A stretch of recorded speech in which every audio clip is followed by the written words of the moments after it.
أفاد موقع إيران انترناشونال المتخصص في الشأن الإيراني قبل قليل بأن صافرات الإنذار دوت في العاصمة الإيرانية طهران لعدة دقائق. وقال رواد مواقع التواصل الاجتماعي أن هذه الصافرة لم تطلق منذ الحرب العراقية الإيرانية، ولم يتضح بعد لماذا تم إطلاق هذه الصافرة.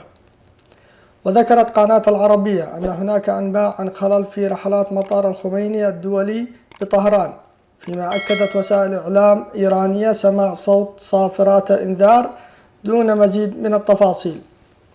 وأكدت مصادر متعددة أن طهران منعت طائرات تابعة للخطوط الجوية التركية من الهبوط في مطار الخميني الدولي، مؤكدة أن هناك خلل في مطار طهران الآن. وبحسب المصادر فقد انقطع التيار الكهربائي في المناطق المحيطة بمطار الخميني.